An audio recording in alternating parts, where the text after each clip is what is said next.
this dealing with rotational motion, and in continuation we are doing first lecture. We discussed with you the center of mass of a two particle system by taking the position vectors of the two particles. So if I am having two particles with me having the position vectors r1 and r2,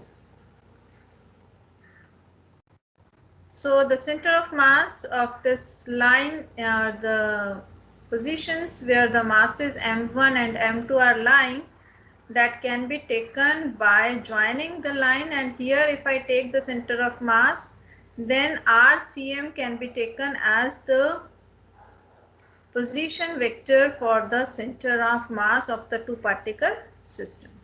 Of course, I'm making it in 2 dimension, but actually when we talk about the rotational motion, I have this is as the 3-dimensional motion. So I can write R into component form. Of course, R years will be equals to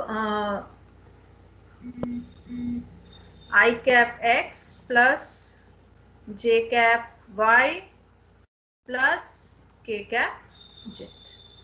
So most of the times you will be getting all the 3 coordinates in rotational motion, because rotational motion is a 3-dimensional motion with us.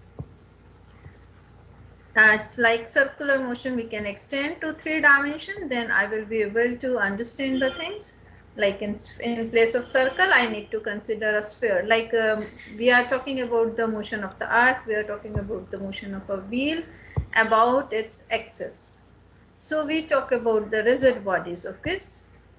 So here if I take this as the equation with me, center of mass of a two particle system, if m1, m2 are the two masses at the position vectors r1 and r2, then I can write RCM is given by m1 r1 plus m2 r2 divided by m1 plus m2.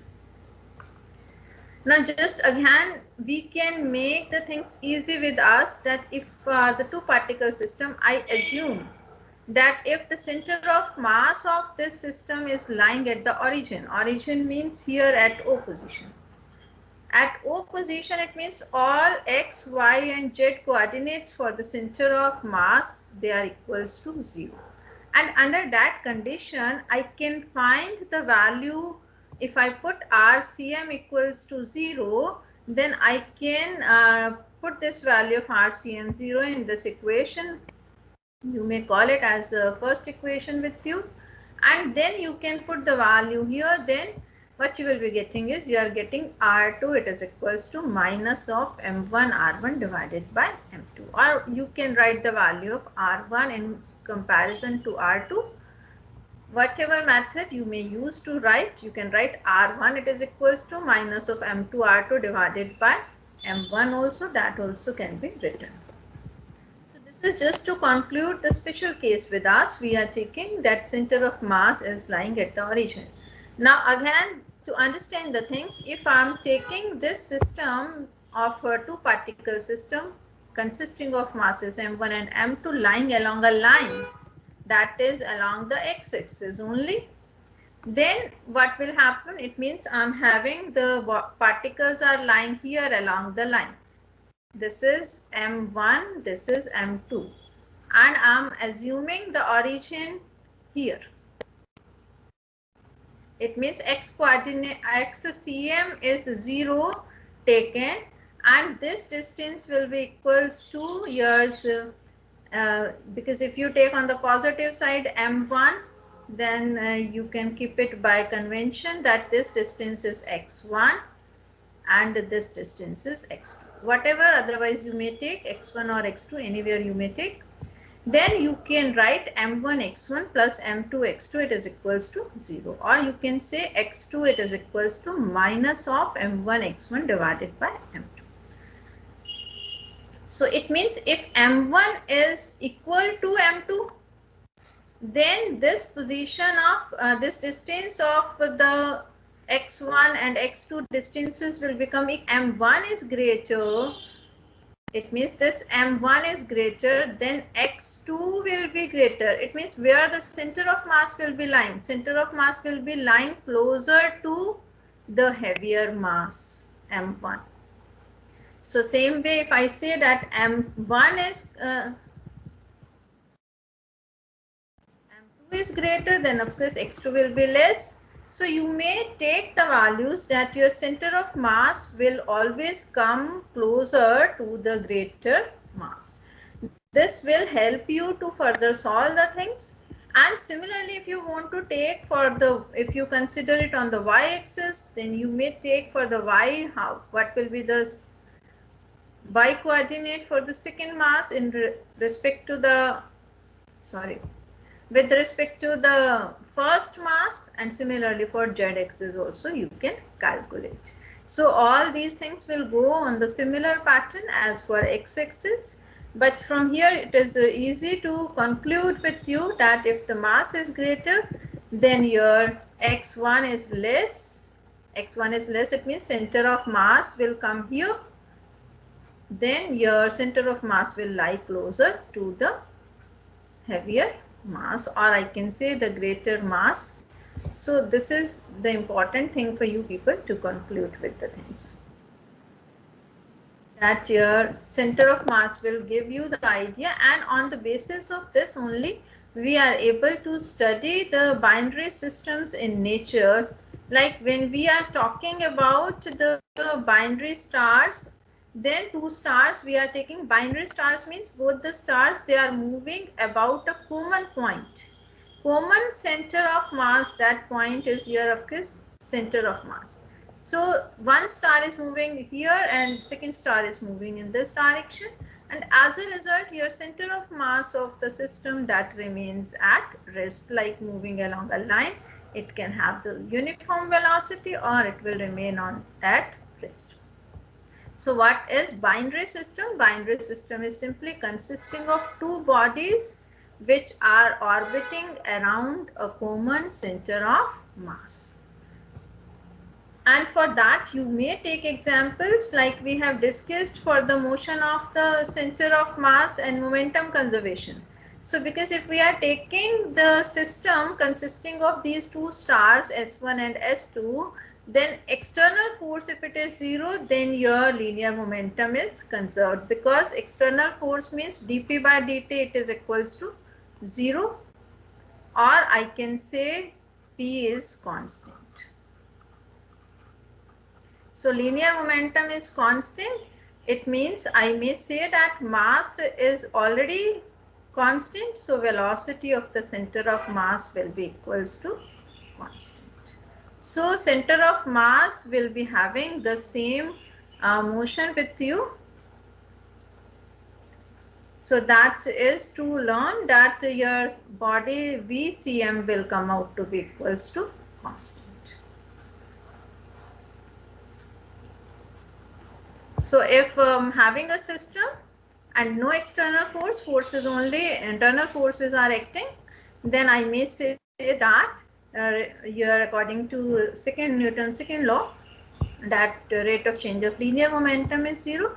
Now here we are talking about that center of mass will be remaining at rest, or it will simply behave like, or it can move like a free particle, means undisturbed by the forces acting because of these two stars, because they are going to cancel out in pairs. Internal forces always cancel out in pairs. Similarly, in chemistry also, when you talk about the diatomic molecule, like O2, N2 you are taking, they are also acting as a binary system. So this is also acting as the binary system. Symmetric diatomic molecules, they are also examples of binary system.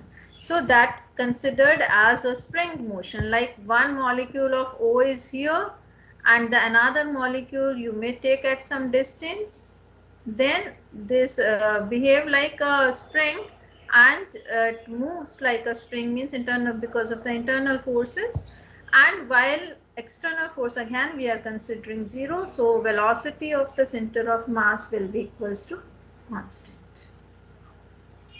Velocity of the center of mass will be constant. It means the body will move with the uniform velocity in a straight line. This also is an example of binary system. Similarly, we may take as the moon earth system also, or earth moon system I may say. Then this is earth is moving around the sun. This is if I consider this as the sun, then earth is moving around the sun in the elliptical orbit of Kiss, and moon is moving around the earth in a fixed orbit. Now we take it, we say it all the times that your earth is moving around sun or moon is moving around earth, but actually when we see it more proper way, means scientifically if you see, then actually this is that moon is moving around the center of mass of this line joining the earth moon system. But because earth is quite heavy, so the center of mass, it lies somewhere on the earth itself. So it may lie here. So earth is also moving around, not around its center, rather it is moving around the center of mass of the earth moon system. And moon is also moving around the center of mass. So more accurately, if we go into the studies, then earth and moon, they both are found to move around the center of mass of this earth moon system. Or I may say, if I take earth sun as a system, then sun is quite heavy. So center of mass of the sun and earth is lying somewhere on the sun itself. So we say that earth is moving around the sun, but earth is actually moving around the center of mass of the earth and sun system.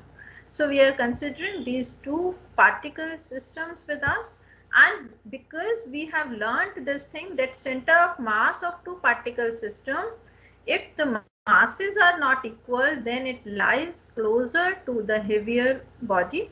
So it is lying on the heavier body itself, and so it appears like as if earth is moving around the sun, but earth is actually moving around the center of mass of the earth sun system. So earth moon system, it is moving around the center of mass of the earth moon system. So all these two body systems can be studied in detail. And if I take more than two particles with us, like if I am talking about the motion of center of mass of a firecracker which is exploding in the air, then again using your concept of projectile motion, if you are throwing the object in this way, in the air like this, if you throw, then the center of mass will follow the same path which the body was otherwise supposed to follow, but the fragments, they may go in the different directions. So this is when we talk about the motion of the center of mass of a firecracker or an particle system. This also, if you wish, you can prove this momentum conservation of center of mass with the help of second law, that if I am saying that F external is 0, it means for n particle systems, you can write it m1 a1 plus m2 a2 plus so on m1 an, it is equals to 0. But a, it is equals to dv by dt. So I can write it as d by dt of m1 v1 plus m2 v2 plus so on mn vn. Or because this is equals to 0, derivative, first derivative is 0, it means the quantity inside the bracket has to be constant. It means m1 v1 plus m2 v2 plus m3 v3 and so on, all these are constant. Or if you want to write it in terms of RCM for n particle system, simply by extending the results of two particle system, I can write it as m1 r1 plus m2 r2 plus so on mn rn divided by the total mass. It means adding all the masses of the n particles. So this I can replace by capital M, total mass, and then I can rewrite this equation. And you know, if I take the derivative, then derivative I can take, if you are taking dr by dt, dr by dt will be equals to the velocity, and m1 into velocity will be equals to the linear momentum. So if you are taking derivative on both the sides, then I may write this equation as drcm by dt, it is equals to 1 upon m p1 plus p2 And again you can see, because linear momentum is constant, so I can say that the velocity of the center of mass, this velocity of the center of mass also comes out to be constant. So this can be even proved for n particle system, simply by proving first for the 2 particle system, then you can extend the results, or you can write it directly for the n particle system. Because when we talk about the rigid body, it consists of n particles. But as we have said that those n particles we can't say take all the times in doing the numericals, so we will be replacing that summation with integration. So if I want to define a rigid body, any solid body, I can say that if I am having the solid body, any shape can be taken. If I am taking a thin rod, I am taking a sphere, I can take any lamina with me of any shape. Any solid body can be taken as the rigid body. So most of the solid bodies, I can say, exceptions of always you can find, but most of the solid bodies can be taken as the rigid bodies. And if I want to define the rigid body, like if I'm taking this pen is also a rigid body. If I move it along a line, then all the particles are moving linearly along that same line. That is the translational motion. It means linear motion. When I am extended to 3 dimension, I will be calling it as the translational motion. If I am making this pen to rotate like this about its axis, then all the particles, they are moving around the common axis.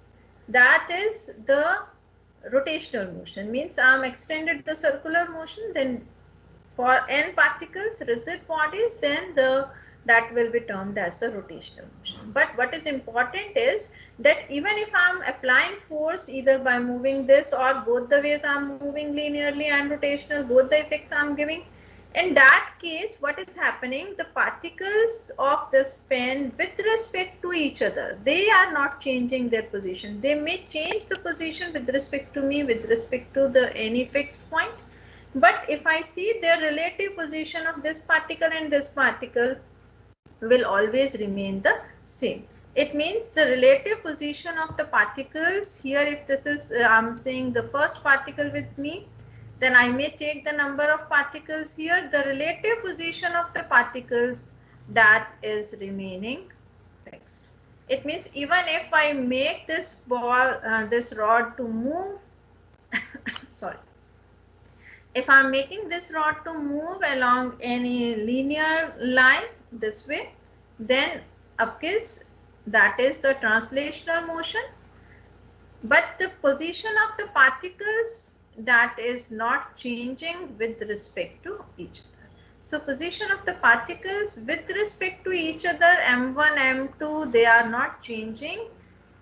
That is the definition for the rigid body. When we talk about the constituent particles, we are moving it under the action of the external forces. Still their relative position with respect to each other is not changing.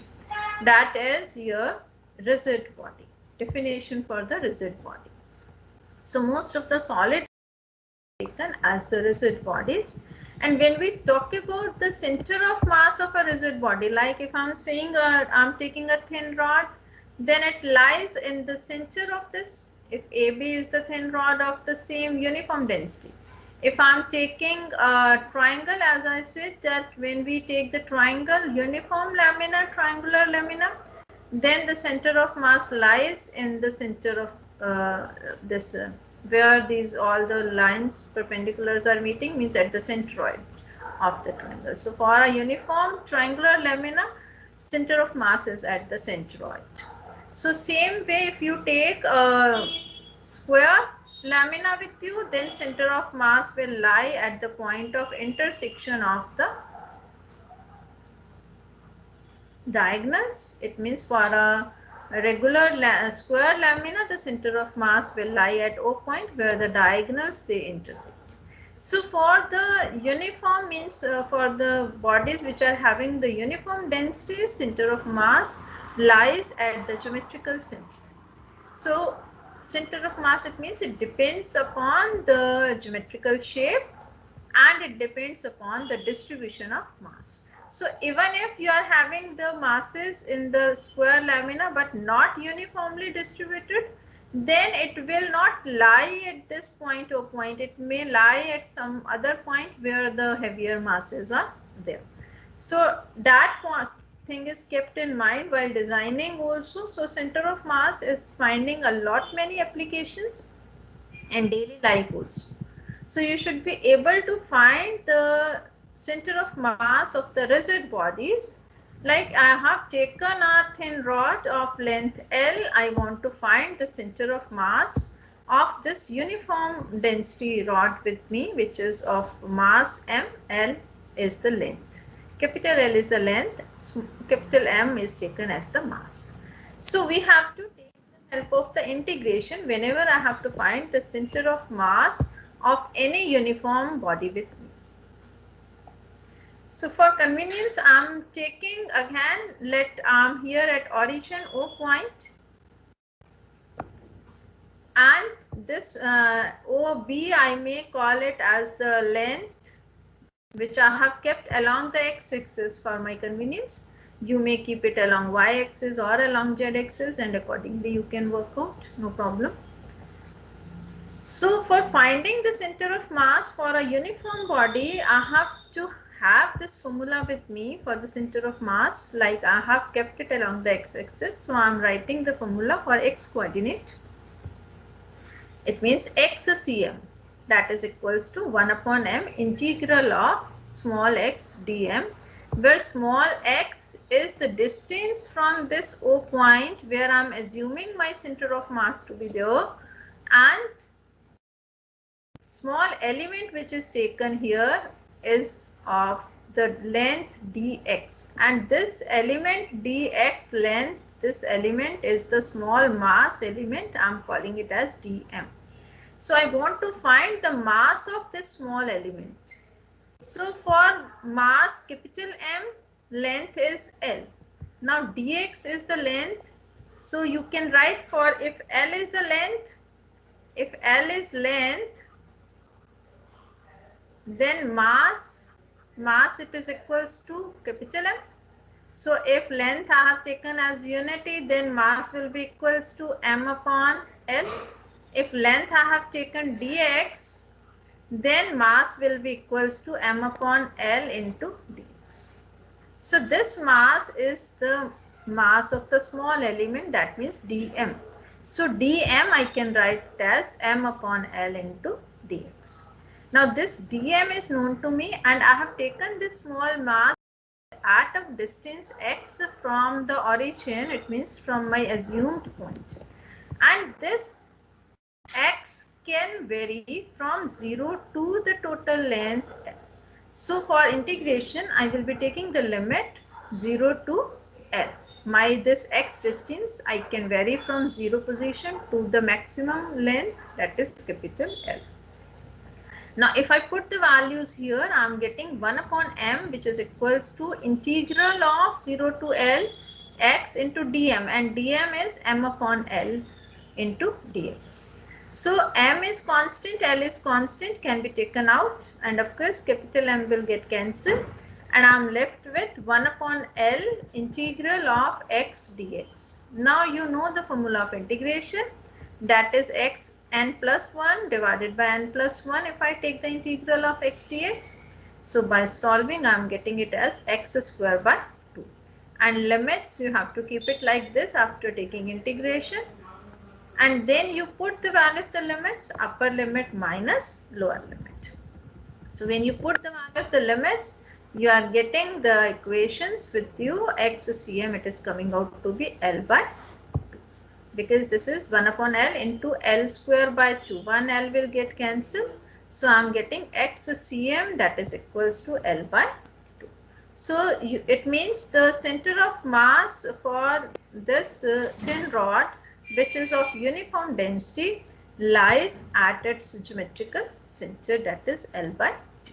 So this way you can work, of course, for the regular bodies, like for ring, if I take, and that is a very important question, that center of mass is lying where there is no material. If I talk about a ring, Then the center of mass of the ring, circular ring if I take, then it lies at its center. But the material is lying on the outer border, because this is a ring with me. So when I'm talking about the ring, this is the ring. So material is lying on here on the circumference, but the center of mass is here at the center of this ring. And that also, if you wish, can prove mathematically.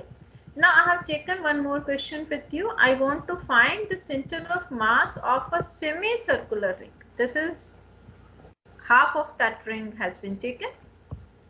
And we have taken mass of this semicircular ring is small m and radius is capital R. Now here again I want to take the small mass element, and for that I am considering a small element here taking the arc d theta, because by looking at the diagram you can see if this is origin I have taken at the center, then center of mass of this will lie somewhere on the y-axis. So I am taking the position for the y-axis. This r, if I draw the projections on x-axis and y-axis, this is angle theta I have taken with the vertical. So this is your, you may give the names like O and A, it is equals to r cos theta, and this here OB, that is equals to r sin theta, simply by resolving the r vector. And then if you want to find theta, d theta is the small element at the distance theta. This theta of course will vary from minus 90 to plus 90 if I take the ring. Or if I want, I can double it, fold it, then I will be getting theta varying twice of 0 to years 90. One side if I want to take, then twice I have to multiply. If I am taking this small element d theta, then d theta is arc upon radius, and this small element arc I may call it as dl. Then this d theta can be written as dl upon r, and dm on the same lines, mass upon length. Length here is the half of the circumference because it is semicircular ring. So it will be m upon pi r. For the ring it is 2 pi r length is. But for the semicircular ring, it will be pi r. So I can put the value of this dm, I am getting m upon pi r into dl. But dl from here you can take, it is equals to r d theta. So I can write r d theta. So you can work out, this capital R will get cancelled and I am left with m upon pi d theta. This is the value of dm. And this small element I have taken at a distance y, so I will be calling it as y cm, it is equals to 1 upon m integral of y dm, and this integral, as I have said, the limit will be minus pi by 2 to pi by 2, or you can write twice of the limit from 0 to pi by 2. And if you put the value of y also you can see from the diagram, this y, it is equals to OA, which is equals to r cos theta. So the value of y you can write r cos theta, dm you have got it m upon pi into d theta. So you work out, this m upon pi can be taken out, r can be taken out, and integral of cos theta d theta you have to take, and integral of cos theta is sin theta. Here I have changed the limits, or you can keep the same limits and then work out, or change the limit twice of 0 to pi by 2. Both the ways you will get the same answer. And on putting the value of the limits, upper limit minus lower limit, I am getting y cm, it is coming out to be 2r upon pi. So, and you keep things up to this for today. Thank you everyone.